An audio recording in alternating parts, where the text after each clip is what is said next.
Today, we're digging into one of the most wild stories out there, the journey of Apple. I mean, we're talking about going from a simple garage to a full-blown global empire. You hear it all the time, right? The classic startup fairy tale. But how does that actually happen? How does a company go from a cluttered garage to being one of the most valuable, most influential companies in history? I mean, it literally changed how we all live and work. That's what we're going to unpack. So let's go back. The year is 1976. The place? A garage in Los Altos, California. This is where it all started, and it all came down to this really unlikely partnership.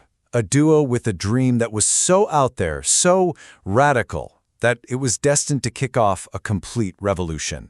And the reason this partnership just clicked, it was like the perfect yin and yang of skills. You had the two Steves, right?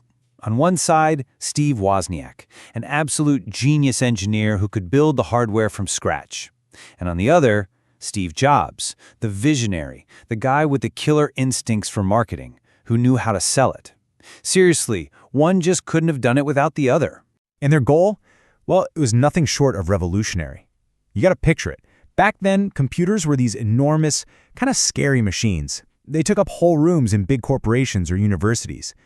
So the idea of a personal computer, something for your desk, in your home, that wasn't just a new idea, it was crazy talk. But that's what Jobs and Wozniak wanted to do. They wanted to bring that power to everyone. Okay, so they have this big, radical idea. Now what? You know, a vision is great, but it doesn't buy you circuit boards. This next part of the story, this is all about the pure, unglamorous hustle.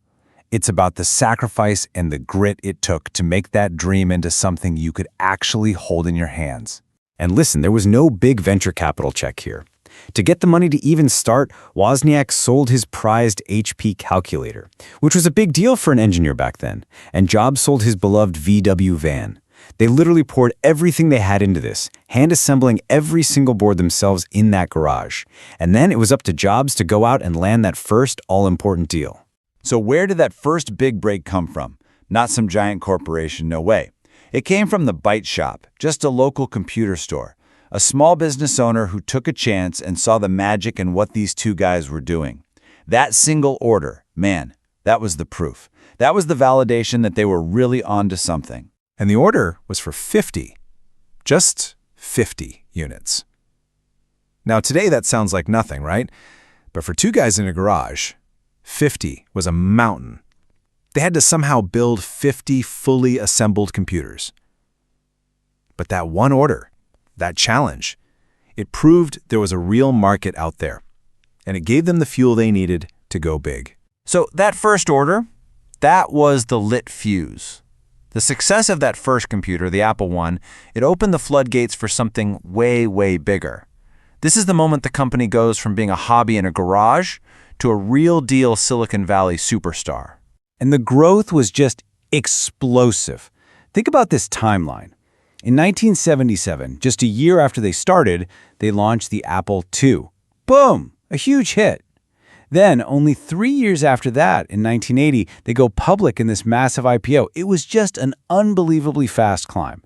And all of this set the stage for what would come later, when Jobs made his legendary return in '97 to do it all over again. Yeah, the Apple II. That was the real game changer. This wasn't just a naked circuit board for hobbyists anymore. No, this thing had a sleek plastic case, it had color graphics, it was designed from the ground up to be friendly, to be for everyone. This was the machine that truly delivered on their original dream, and boy, did it take off. Which brings us to the final and maybe most famous chapter of this story, the legacy. We all know what happened. Steve Jobs comes back to the company in 1997. And he didn't just save it from the brink. He took that original, fiery spirit of innovation and used it to change the world again. And that comeback just unleashed this incredible wave of products that, let's be honest, define our modern world. You had the iMac, which made computers fun and beautiful again. The iPod, which literally put 1,000 songs in your pocket. The iPhone, which changed everything. And the iPad, which created a whole new category out of thin air. Every single one of them was like the original garage DNA, just supercharged for a global stage. And when you boil it all down, that's what this whole story is really about. It's bigger than just one company. It's proof. It's a testament to what can happen when you have a powerful vision, you mix it with some wild creativity, and you top it off with just pure, stubborn persistence to make it real, no matter what. So, that leaves us with one last question to chew on. This whole empire, this whole world-changing force, it started with two friends in a garage. It really makes you wonder, doesn't it? Somewhere out there right now, maybe in another garage, maybe in a dorm room or a coffee shop, what's the next big idea bubbling up that's going to completely reshape our world?